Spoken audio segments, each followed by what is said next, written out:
Free audio post-production by alphonic.com.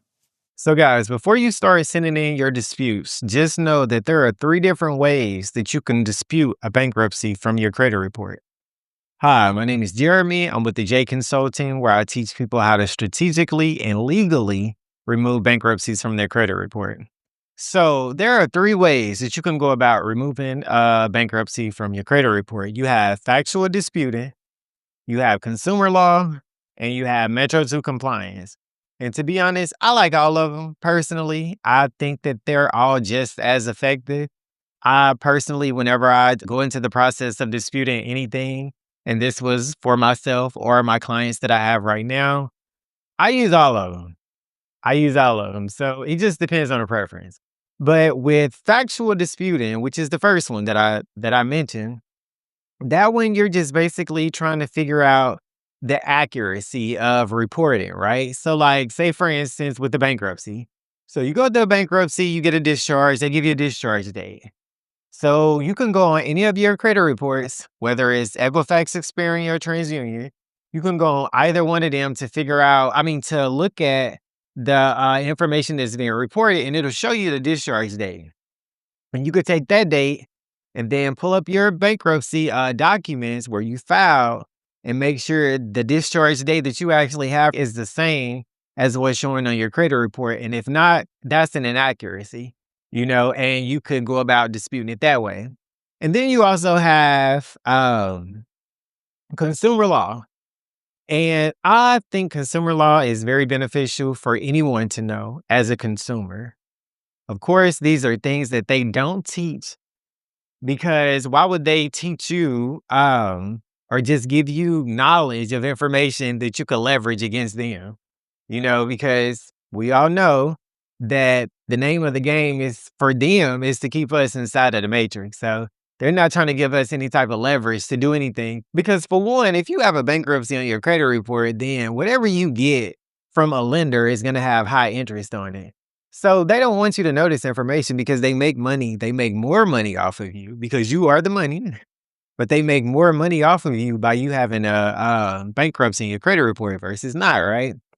But going back to consumer law, for an example, and I talked about this on previous videos, but you have 15 U.S. Code 1681 IA, which basically states that you, as a consumer, have a right to dispute anything that's on your credit report. So that's one of the codes that you can actually leverage in order to get your bankruptcy removed from your credit report. And then you have Metro 2 compliance. And I love Metro 2 compliance. I like them all, but I love Metro 2 compliance because it's more web-based. And, just looking at it from a technology standpoint, I just understand it more. Not really understand it more. I like it more, to be honest.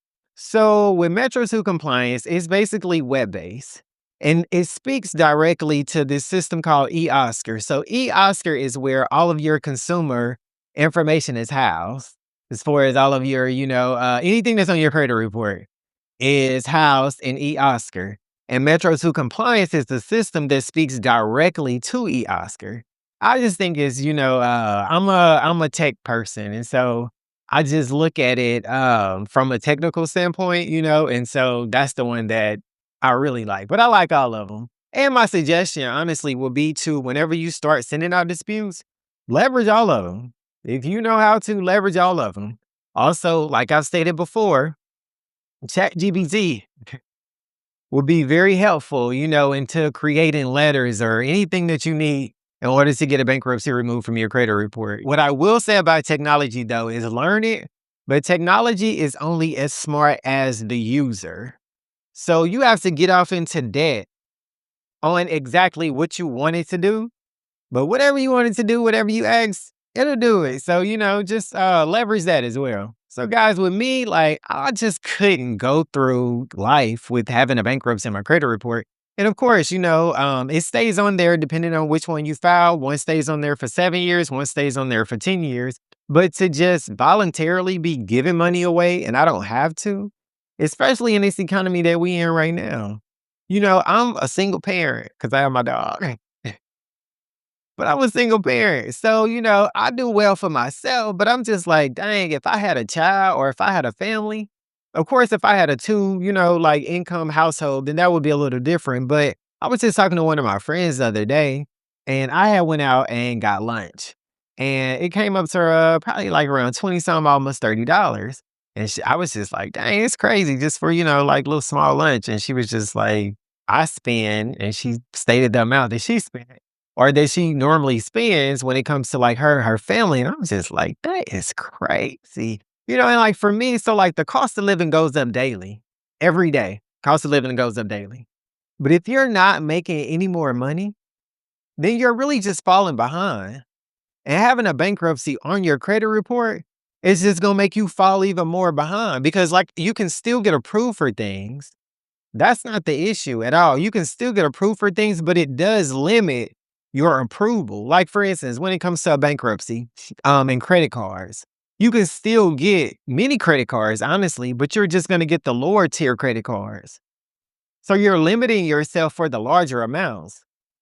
And if you guys didn't see my previous video, I suggest, to go back and watch the previous video where I gave an example of a 30-year mortgage and how much interest you will be paying if you have a bankruptcy on your credit report versus not having one on your credit report. Also, too, before you start sending out letters, make sure that you're strategically doing it as well, which is one of the reasons why I tell people to get this first.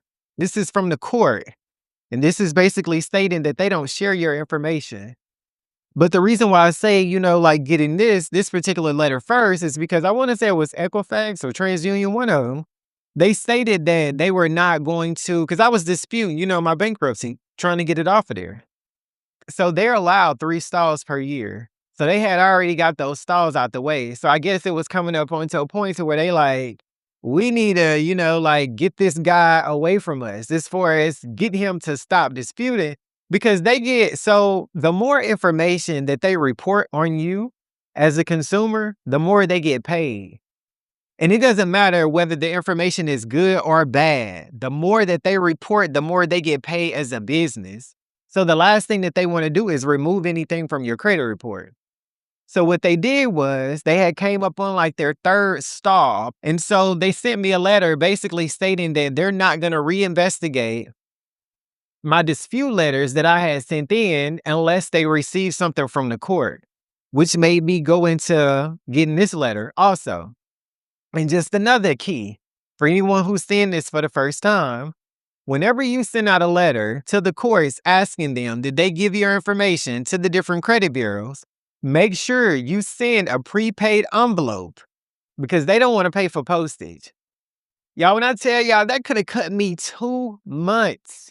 Literally, like that could have cut me 2 months of time because when I first sent out my letter, I had seen this guy basically stating, send him a letter, ask him the information, they'll send you a letter back. But he just said, be patient. So I was being patient and about 2 months had went by. And then I seen another video of someone saying to send a prepaid envelope. And when I did that, y'all, they had sent it back in less than a week. So I had waited 2 months. So there was 2 months that had went by that I could have either been disputing this or it could have been taken off at this point. So that's the key. So whenever you send it in, make sure you send in a prepaid envelope so they can send it back because they're not going to pay for postage. At least they didn't pay for mine. And when I sent the prepaid one, then, they sent it back within a week. And then also, this letter also, the LexisNexis, make sure you get this one as well. So, and I would do this, and like I say, like any way that you want to dispute it, whether or not you want to do factual disputing, consumer law, or Metro 2 compliance, I would still make sure that I get these 2 letters first. Because that can definitely cut out some of the time that they'll try to stall. But if you want the particular letters that I sent out, in order to get those, as far as from LexisNexis and the court, and also to the different credit bureaus, just click the link in the bio, grab the letters. There's also a Bankruptcy Eraser ebook that walks you step by step on everything that I personally did to get my bankruptcy removed from my credit report, and I'll see you guys on the next video. Free audio post-production by alphonic.com.